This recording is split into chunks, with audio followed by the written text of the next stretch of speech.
Asanteni sana kwa pongezi nzito kwa Mheshimiwa Rais wetu Dr. Samia Suluhu Hassan na mkuu wetu wa wilaya kakaangu Mongela ameeleza vizuri kazi iliyofanywa na serikali ya awamu ya 6 kwenye sekta ya afya inajidhihirisha wazi. Kwa miaka hii minne tumekuwa na mabadiliko makubwa sana kwenye sekta ya afya, na hapa kwenye mkoa wa Tabora peke yake zaidi ya bilioni 30.2 zimewekezwa kwenye sekta ya afya katika mkoa wa Tabora. Kila wilaya kuna hospitali ya wilaya, tumejenga vituo vya afya, tumejenga zahanati, tumeleta vifaa tiba. Ndugu zangu wana Tabora, naomba niwaambie na nyie ni mashahidi, kwa mara ya kwanza unakwenda kwenye vituo vya afya, baadhi ya vituo vya afya unakutana na mashine za kisasa za uchunguzi na tiba, mpaka digital x-ray machine ziko kwenye vituo vyetu vya afya. Piga makofi mengi kwa Mheshimiwa Rais.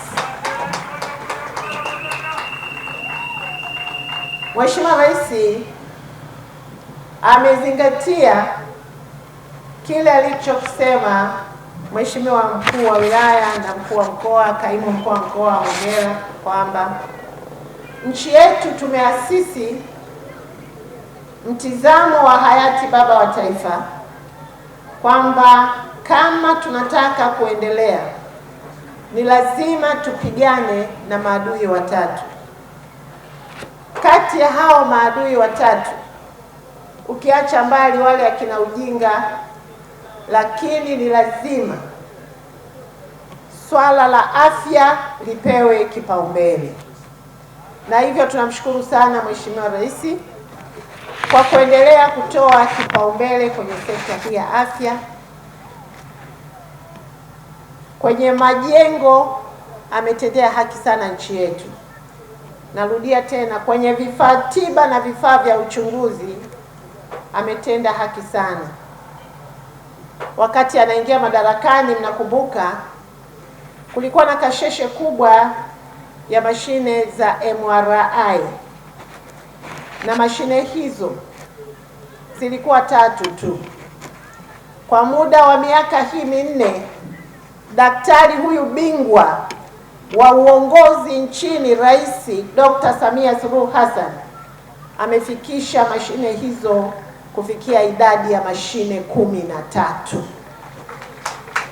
Mashine kubwa, mashine muhimu katika uchunguzi wa afya zetu, na zimeanza kufanya kazi.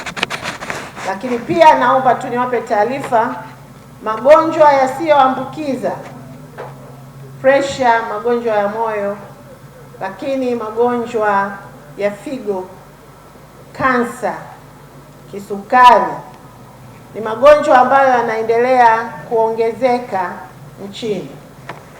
Mheshimiwa Rais katika muda huu mfupi ameifanya Tanzania kuwa miongoni mwa nchi chache, na kama nina kumbukumbu sawasawa, ni kati ya nchi zisizozidi 5 ambazo zina mashine muhimu sana ya kufanya uchunguzi kwenye matatizo ya saratani. Mheshimiwa Rais amewekeza bilioni 18 kununua PET scan machine ambayo iko pale kwenye taasisi yetu ya kansa Dar es Salaam Ocean Road. Ni mashine ambayo utaipata kwenye mataifa machache sana ulimwenguni. Tumpigie makofi mengi Mheshimiwa Rais wetu. Kwa hiyo tunapokutana leo kujadili swala la chanjo, na tunasema tuna miaka 50 toka nchi yetu imeanza matumizi ya chanjo mbalimbali, tumepata mafanikio makubwa. na hivyo siku hii ya leo tunaitumia katika kufanya tathmini na kujenga matumaini kwa wananchi wa Tanzania kwamba taifa hili litaendelea kuhakikisha linalinda uhai wa wananchi wake kwa kuangalia kwa kina aina muhimu za chanjo zinazotakiwa kutumika Tanzania ili kuweza kupunguza vifo, lakini aina za chanjo muhimu ambazo serikali inajidhihirishia zitakazoweza kuendelea kuondoa ulemavu unaotokana na magonjwa yanayoweza kuzuilika kwa kutumia chanjo. Kwa hiyo ndugu zangu wananchi wa mkoa wa Tabora na manispaa hii ya Tabora, ninawashukuruni sana kwa kujitokeza kwa wingi kwenye maadhimisho haya katika mkoa wetu, tukiwawakilisha Watanzania wengine kuhabarishwa ajenda hii muhimu ya matumizi ya chanjo kwa ustawi wa wananchi na afya za wananchi kwenye taifa letu. Tanzania katika siku hii ya leo inaungana na nchi nyingine duniani kuadhimisha wiki ya chanjo ambayo imeanza tarehe 24 na itakwenda mpaka tarehe 30 mwezi huu Aprili.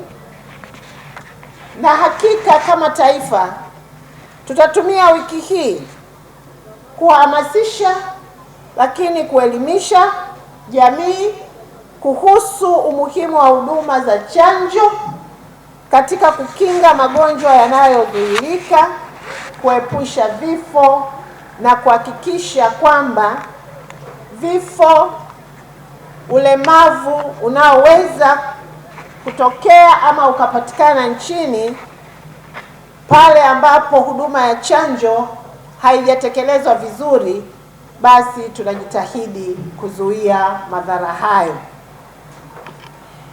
Wiki hii pia tutaitumia kuhamasisha na kuzifikia familia za wananchi katika taifa letu, na hasa wale wenye watoto wadogo ambao hawakubahatika kupata chanjo ama hawajakamilisha ratiba zao za mzunguko wa chanjo. Wawapeleke watoto hao katika vituo vya kutolea huduma vya serikali na vituo binafsi ili watoto wapate chanjo ikiwa ni haki yao ya kimsingi. Na ndio maana hata leo mimi na kaimu mkuu wa mkoa, lakini vile vile tukishirikiana na mkurugenzi mkazi wa WHO, na sisi tumeshiriki kwa maelekezo ya wataalam na usimamizi wa wataalam kuhamasisha kutoa chanjo za matone kwa watoto wetu ili kuweza kuwakinga na madhara ambayo nimekwisha kuyaeleza. Kauli mbiu yetu mwaka huu inatutaka wananchi kwa pamoja tuungane kuwezesha walengwa wote wapate chanjo, ikiwa ni watoto, ikiwa ni watu wazima kwa namna moja ama nyingine. Na mmeona chanjo dhidi ya ugonjwa wa COVID ambavyo imeweza kutusaidia kupambana na ugonjwa huo na kufanya ugonjwa wa COVID usiendelee kuwa tishio katika taifa letu. Kwa hiyo wote kwa pamoja kama Watanzania ni walengwa wa kupata chanjo baada ya mamlaka zetu na taratibu za kiserikali pale zinapokuwa zimejithibitishia usalama na umuhimu wa matumizi ya chanjo hizo, tuna kila sababu ya kushiriki. Kila mmoja katika wiki hii ana wajibu wa kuhakikisha mtoto wake, mjukuu wake, mtoto wa jirani au mlengwa mwingine yeyote amepata haki hii ya msingi ya kupatiwa chanjo ili kumkinga asipatwe na magonjwa yanayoweza kuzuilika kwa kutumia chanjo, lakini asihatarishe watoto wengine kuwaletea magonjwa kwa sababu ya kuto kuchanjwa. Wiki hii pia itatumika kuhamasisha na kuifundisha jamii kuhusu umuhimu wa chanjo katika kukinga magonjwa na kuepusha vifo vinavyotokana na magonjwa mbalimbali ambayo msingi wake ni kukosekana kwa chanjo.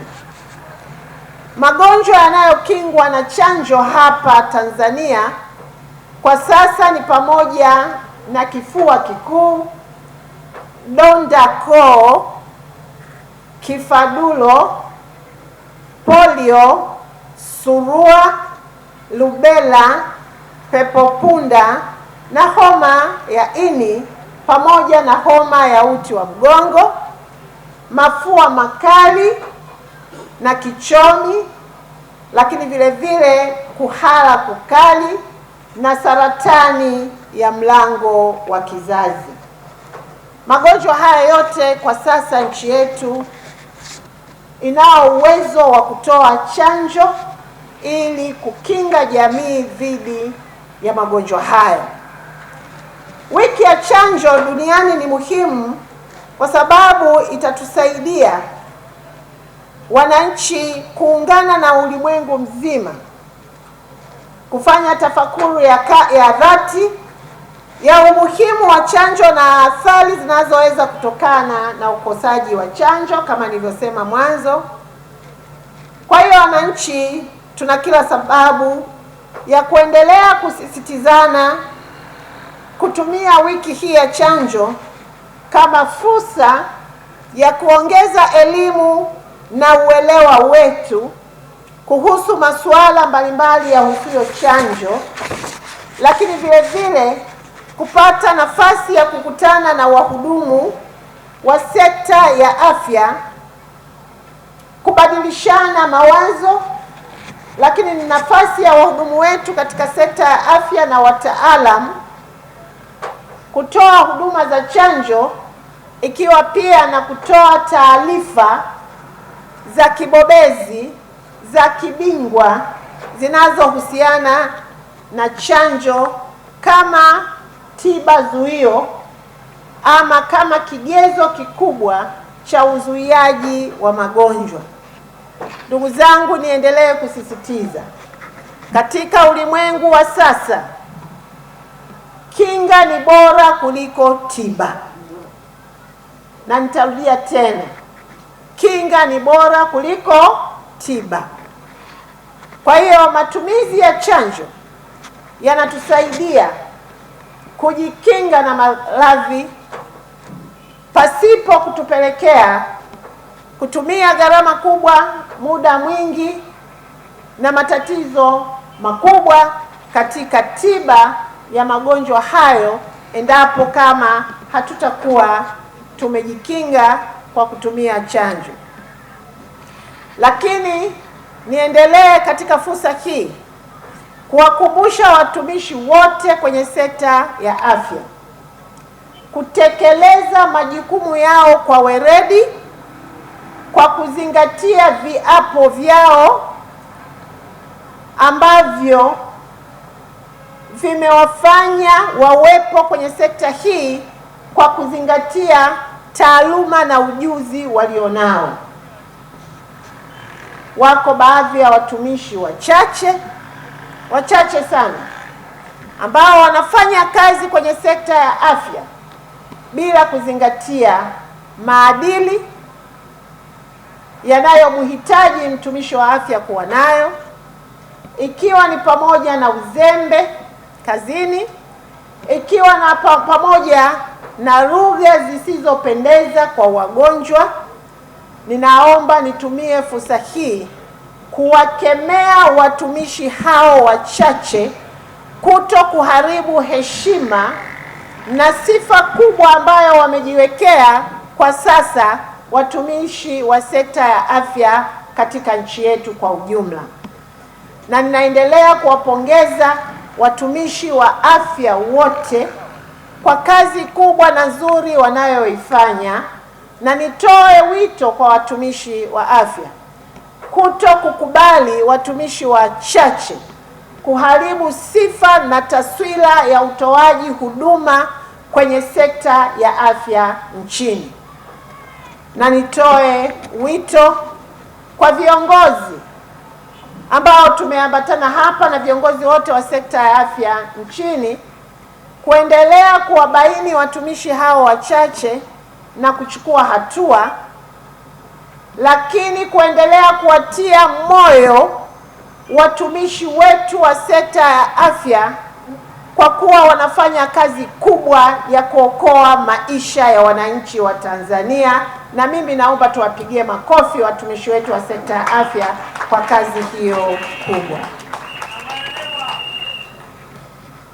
Ndugu zangu, maadhimisho haya yanafanyika sambamba na utoaji wa chanjo, ikiwemo chanjo ya kujikinga na saratani ya mlango wa kizazi kwa mabinti wenye umri wa miaka 9.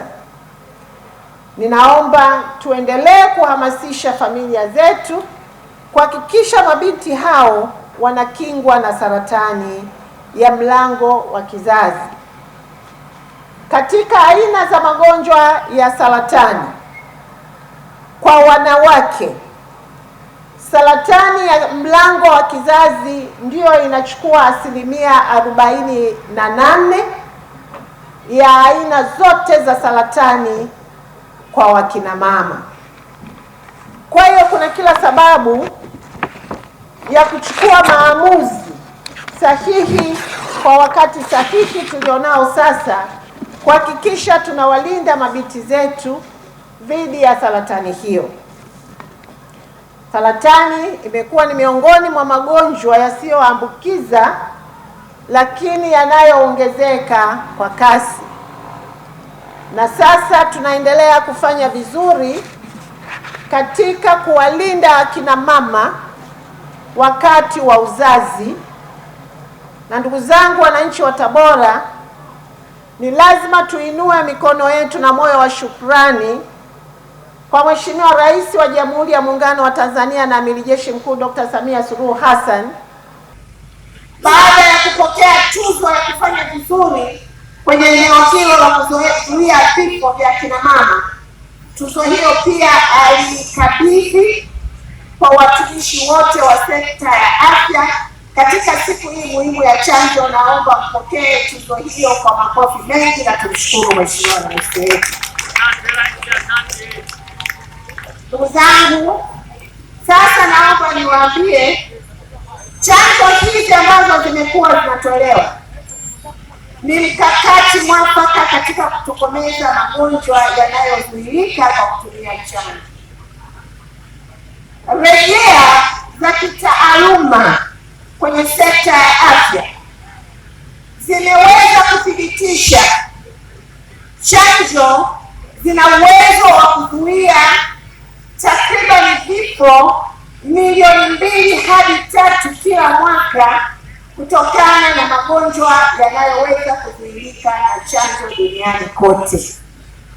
Kwa hiyo katika mpango huu wa mkakati wa taifa, Mheshimiwa Rais na serikali yake ya awamu ya 6 ameweza kuzuia, ndugu zangu, ndugu zako, watoto wangu, watoto wa Tanzania, kuepukana na vifo kwa namba hii ambayo inasemwa na wataalamu wetu kutoka vifo milioni 2 mpaka vifo milioni 3. Si jambo dogo, ni jambo la kushukuru sana Mheshimiwa Rais. Na katika nchi yetu ya Tanzania tumeweza kutokomeza ugonjwa wa ndui kwa sababu ya chanjo. Tumeweza kutokomeza magonjwa ya donda ya koo kifaduro, pepo punda, lakini tumeweza pia kudhibiti kwa kiasi kikubwa magonjwa mengi kama pneumonia na kuhara kumeweza kupungua kwa kiasi kikubwa toka chanjo zilipoanza kutolewa na zilipoanzishwa, na sasa tuna miaka kama 50 kama taifa tumeweza kutumia chanjo kama kinga dhidi ya magonjwa haya. Magonjwa haya yalikuwa ni chanzo cha vifo kwa watoto wetu na wananchi, na mikakati tulionayo kama serikali na wizara ni kuhakikisha chanjo hizi zinapatikana muda wote, tena bila malipo, na katika vituo vyote vinavyotoa huduma, vituo vya serikali na vituo vya watu binafsi. Tumpongeze tena Mheshimiwa Rais wetu. Naomba nitoe wito kwa jamii na viongozi katika nyanja mbalimbali, wakiwemo viongozi wa madhehebu ya dini, kuhakikisha wanahamasisha jamii kuhusu matumizi ya chanjo ambazo zimetolewa maelekezo na serikali, kuwaelimisha na kuwaelekeza kupelekwa walengwa kwenye vituo vya kutolea huduma za afya kupata chanjo, na hasa kuzingatia ratiba ya mizunguko ya chanjo hizo. Vile vile kuhakikisha watoto wote ambao hawajapatiwa chanjo wanakamilisha ratiba ya chanjo zao, na wale ambao hawajaonekana katika vituo vyetu vya kutolea huduma za afya wanatafutwa na kupelekwa katika vituo vya kutolea huduma za afya ili waweze kupatiwa chanjo zao. Jamii ikiwa imekingwa itapunguza milipuko ya mara kwa mara ya magonjwa ambayo husababisha vifo, ulemavu na hata umaskini. Jamii ikipata chanjo itaboresha pia uchumi wa taifa na maisha ya wananchi kwa ujumla wake. Takwimu nilizonazo zinaonyesha kwa miaka 5 mfululizo kiwango cha uchanjaji kitaifa ni zaidi ya 90% ya walengwa, hivyo kuifanya nchi yetu kuwa miongoni mwa nchi zinazofanya vizuri katika utoaji wa huduma za chanjo. Tupige makofi kwa rais na serikali yetu. Kiwango hiki cha uchanjaji hapa nchini pamoja na afua nyingine imewezesha nchi yetu kufikia malengo ya kimilenia kwa kupunguza vifo vya watoto chini ya umri wa miaka 5. Pamoja na mafanikio haya makubwa, ndugu zangu wananchi, bado tunazo changamoto za watoto ambao bado hawajakamilisha ratiba ya chanjo kulingana na umri wao kwa baadhi ya chanjo tulizonazo dhidi ya magonjwa yanayohatarisha uhai wao, ikiwemo ugonjwa hatari wa surua, rubela na chanjo ya kujikinga na saratani ya mlango wa kizazi kwa mabinti wa miaka 9.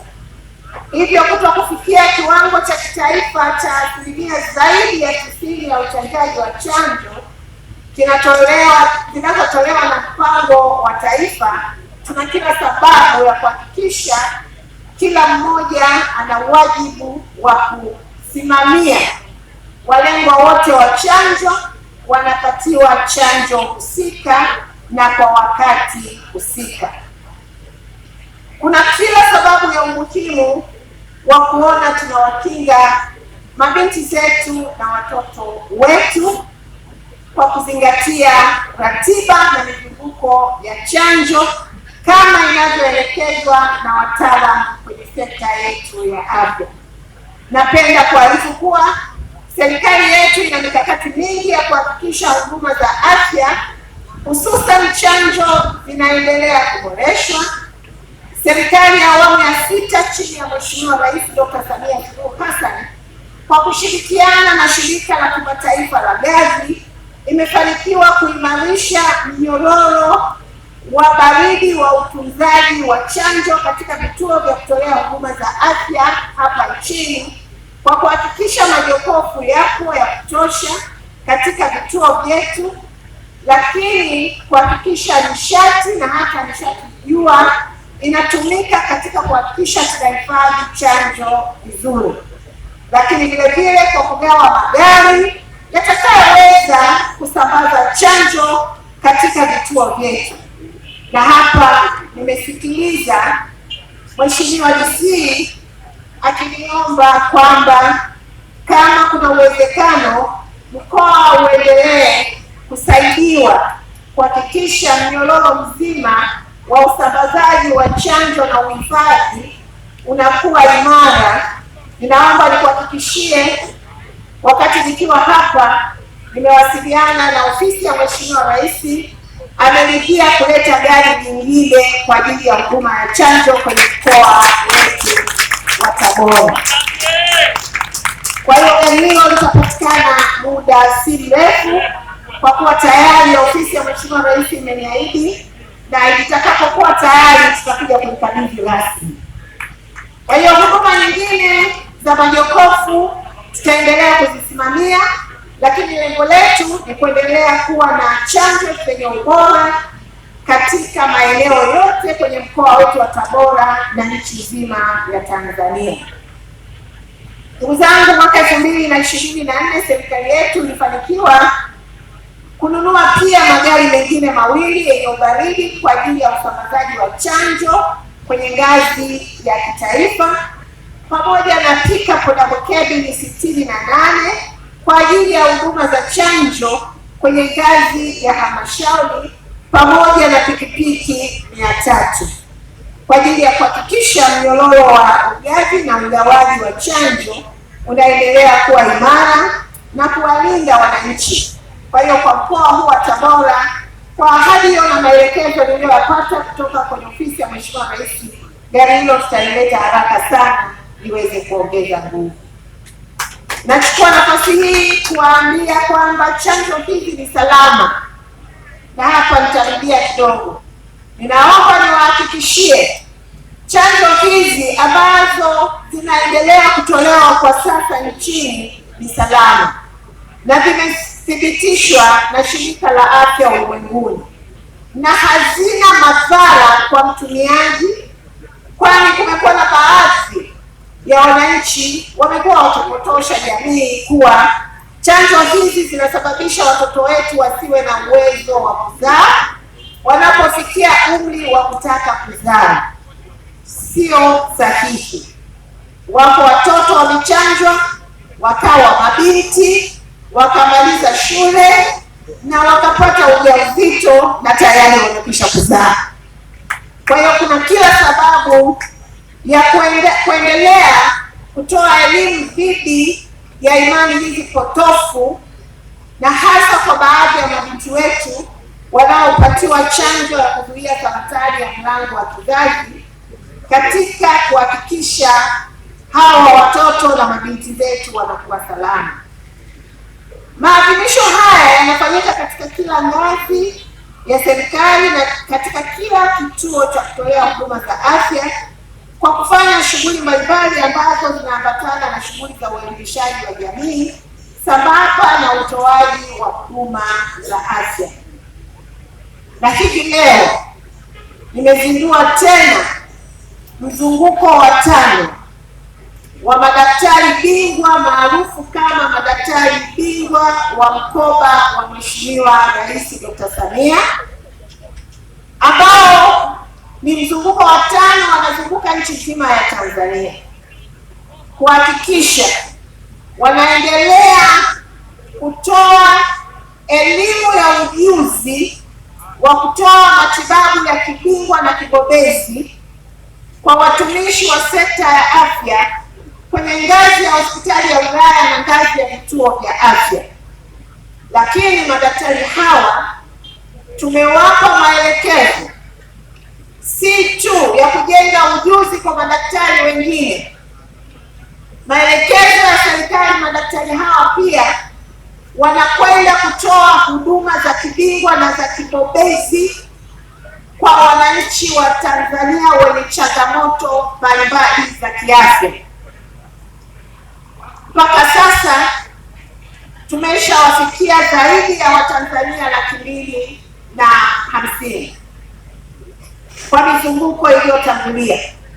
Tunasonga mbele. Ninaomba nitoe wito. Leo tumezindua safari nyingine ya mzunguko mwingine wa madaktari 60. Watakuwa hapa kwenye mkoa wa Tabora kwa wiki nzima. Kila hospitali inayoitwa hospitali ya wilaya tumewaleta madaktari hao mabingwa na wabobezi. Tumewatoa wengine Muhimbili, tumewatoa wengine Benjamin Mkapa, tumewatoa wengine Sekoture, tumewatoa wengine Mlongezila, tumewatoa wengine wizarani. Tumetengeneza pia vikosi kupitia kwenye mkoa wetu. Tunapeleka madaktari 8 katika kila hospitali ya wilaya, na kuanzia kesho huduma hizi zitapatikana za upimaji, na wale watakaogundulika na magonjwa makubwa, matatizo makubwa yanayohitaji upasuaji, na labda upasuaji ule ulitakiwa ukafanyike kwenye hospitali yetu ya taifa Muhimbili na taasisi zetu nyingine za kitaifa, madaktari wale tumewapa maelekezo, upasuaji na tiba za magonjwa yote wananchi watakayokutwa nayo. Kazi ya tiba ifanyike kwenye hospitali zetu za wilaya huko. Nitoa wito kwa wananchi wa mkoa wa Tabora, nyie mnatufungulia dimba safari hii mwezi wa 4. Madaktari wetu watakuwa nanyi kwa muda wa wiki moja. Ninawaomba mjitokeze kwa wingi. Wakati mwingine tumekuwa na magonjwa haya yasiyoambukiza, naweza kuwa na dalili za kisukari, dalili za kansa, dalili za matatizo ya figo. Kwa kuwa hujakutana na madaktari bingwa na wabobezi, dalili hizo unaweza usizitambue. Sasa tumewaletea watoto wa Mheshimiwa Rais Mama Samia, wamewafuata nyie na sio nyie kuwafuata wao, na wako tayari kuwahudumia kwa Tabora. Tabora mpo? Tabora mpo? Naomba mjitokeze kwa wingi. Mko tayari? Baada ya kumaliza kwenye mkoa wa Tabora, watakwenda tena kwenye mikoa yote nchi nzima ya Tanzania. Ni salamu za Mheshimiwa Rais wetu za upendo katika kusimamia afya zetu. Ninawaomba sana mjipange kujitokeza kwa wingi kuhakikisha kwamba mnahudhuria kliniki hizo za madaktari wetu bingwa na wabobezi, ili muweze kupata tiba hizo ambazo mngezifuata mbali sana kwenye taasisi zetu za taifa kama Muhimbili na hospitali zetu nyingine za rufaa za kanda na maeneo mengine. Lakini hata hivyo, ninaomba kumshukuru mstahiki meya kwa niaba ya wananchi wa Tabora mkoa mzima, lakini hoja hii pia ni wananchi wote wa Tanzania. Kumekuwa na kelele nyingi za upatikanaji wa maiti pale wenzetu wanapotangulia mbele za haki. Ninawaomba vituo vyote vinavyotoa huduma za afya nchini, maelekezo ya serikali hayajabadilika. Tunao waraka wa mwaka 2021 ambao umetoa maelekezo ya namna gani tutashughulikia swala zima la huduma kwa maiti pale kifo kinapotokea. Ninawaagiza tena waganga wafawidhi wote, rudini, angalieni mwongozo tulioutoa. Acheni kuleta usumbufu kwa wananchi wa Tanzania. Hatutaendelea kumfumbia mtu macho ambaye hatazingatia waraka ambao wizara na serikali ulitoa kama mwongozo wa kushughulikia upatikanaji wa maiti pale mwenzetu wanapokuwa ameaga na kutangulia mbele za haki. Wakati mwingine inashangaza, marehemu aliyefariki huyo ndio aliyekuwa na uwezo wa kujihudumia na kujilipia matibabu, waliobaki hawana uwezo. Sasa unadai nini? Huyo marehemu afufuke ndio atoe hela ili muweze kumwachia? Haiwezekani. Naomba fuateni waraka wetu. Tulishatoa waraka, tukaimarisha madawati yanayotoa huduma ya ustawi wa jamii na maelekezo yako clear. Tunashangaa kama kituo cha kutolea huduma za afya, wako baadhi ya watu wakisha aga dunia na kuitwa mbele ya Mwenyezi Mungu, mila ama imani zao za kidini zinawataka wazikwe haraka. Kwa hiyo tunapochelewesha hiyo mchakato tunawakosea haki. Lakini nitoe pia rai kwa wananchi kushirikiana na vituo vyetu vya kutolea huduma za afya ili kufanya mchakato huo uweze kukamilika kwa haraka, maiti ipatikane kwa haraka, na ndugu waende wakazike katika muda unaotakiwa kwa kuzingatia taratibu za kiimani, mila na desturi, lakini na mazingira mengine ambayo mtu anatakiwa akasitiriwe baada ya kuwa ametangulia mbele za haki. Naendelea kukumbusha waraka huo upo, na kila kiongozi kwenye kituo cha kutolea huduma ya afya anaufahamu waraka huo vizuri. Kazi kubwa ni kufanya maamuzi ya haraka na kusimamia utaratibu uchukuliwe, ufuatwe kwa haraka na watu waweze kuwa wanapatiwa maiti zao kwa muda unaotakiwa. Jambo hili tutaendelea kulifuatilia kwa karibu, na kuanzia sasa tutaendelea kulifuatilia kwa karibu sana. Lakini ndugu zangu, ninaomba pia nitoe wito kwa wananchi wote kuendelea kusikiliza na kufuata miongozo ya Wizara ya Afya inayohusu masuala kwa ujumla yanayohusiana na afya ya jamii. Pale mwanzo nimezungumza dhibiti ugonjwa hatari wa mapa kwa siku 54 tu, tukawa tumeuondoa ugonjwa huo nchini. Sasa hiyo ndiyo sifa ya kiutendaji, lakini kazi kubwa ni kudhibiti magonjwa hayo yasijirudie kujitokeza katika taifa. Na hapa ndipo napotoa wito kwenu ninyi ndugu zangu wananchi, kuzingatia miongozo inayotolewa na sekta ya afya. Kama kuna mlipuko wa ugonjwa wowote na sekta ya afya imetoa maelekezo ya kujikinga, msidharau. Na watoto wa mjini wanasema msichukulie poa. Ni lazima mzingatie maelekezo hayo. Maelekezo hayo yatakufanya wewe uwe salama, lakini yatasaidia taifa liendelee kuwa salama, na hasa kwenye magonjwa haya ya mlipuko na yale hasa yanayoambukiza. Tumetoa tangazo la Mpox, lakini tumetoa maelekezo ya namna ya kujikinga. Niwaombe sana tuzingatie. Wakati wa baba tulitoa taarifa ya namna ya kujikinga. Kwa hiyo tuendelee kuzingatia hiyo miongozo.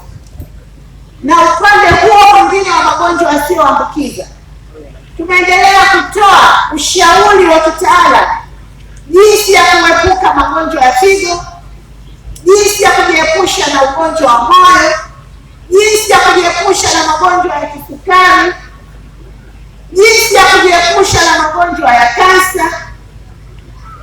Niwaombe sana ndugu zangu wana Tabora na wananchi wote, tuzingatie miongozo hiyo. Ulevi uliopindukia ni sababu kubwa kwenye magonjwa yasiyoambukiza. Matumizi ya vyakula ambavyo havistahiki, ulaji wa sukari iliyopitiliza, chumvi iliyopitiliza, mafuta yaliyopitiliza. Mkoa wa Tabora tuna historia ya kulima karanga, na huko nyuma wazazi wetu wametumia sana karanga. Lakini siku hizi chakula kile kitamu ni lazima kikombe kimoja cha chai cha mafuta kiwekwe kwenye mboga, ndio mboga imeiva vizuri. Tuzingatie ushauri huo wa kitaalamu. Kufanya mazoezi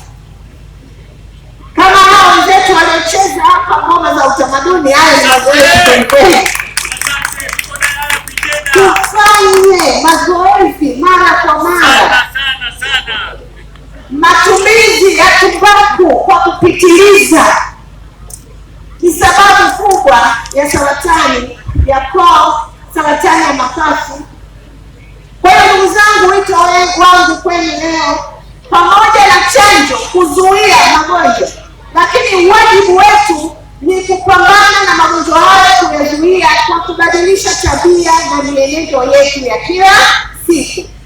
Huo ndio wito wangu kwenye siku hii ya leo. Ndugu zangu, napenda kuwashukuru sana mkoa wa Tabora kwa